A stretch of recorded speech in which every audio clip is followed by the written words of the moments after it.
4 jours après le meurtre de Justine Vérac, Lucael, 21 ans, a été mis en examen pour le meurtre de la jeune femme de 20 ans, dont le corps a été retrouvé près de son domicile. Interviewé par Le Parisien, Vincent, l'un des amis de Justine, se souvient, Justine, c'était une joie de vivre communicative. Il suffisait de la voir 5 minutes pour qu'elle vous remonte le moral. Pourtant, la jolie Justine avait aussi connu des moments difficiles il y a peu de temps, comme le dévoilent les journalistes du Parisien. Il y a quelques mois, elle avait fait une tentative de suicide en absorbant des médicaments. Un gros coup de blues lié à une déception sentimentale, allié au fait de moins voir Gabin, alors confié à son papa. Une tristesse que la jeune maman d'un petit garçon de 2 ans et demi avait finalement réussi à surmonter grâce à ses proches.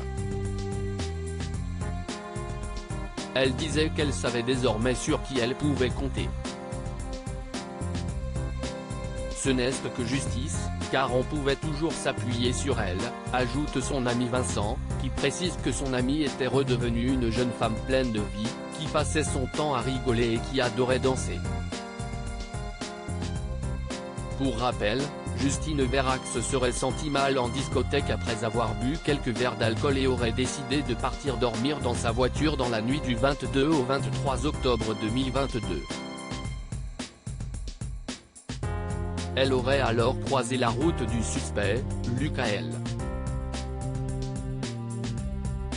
Une connaissance selon un ami de la jeune femme qui l'a laissée avec lui puis est reparti dans la boîte de nuit.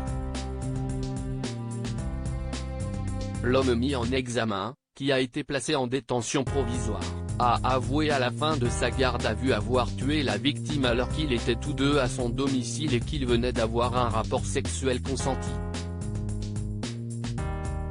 Cet agriculteur de 21 ans a également déclaré aux enquêteurs avoir donné un coup de poing, ce qui aurait occasionné le décès de la jeune femme et s'être servi d'un engin agricole pour enfouir le corps en forêt.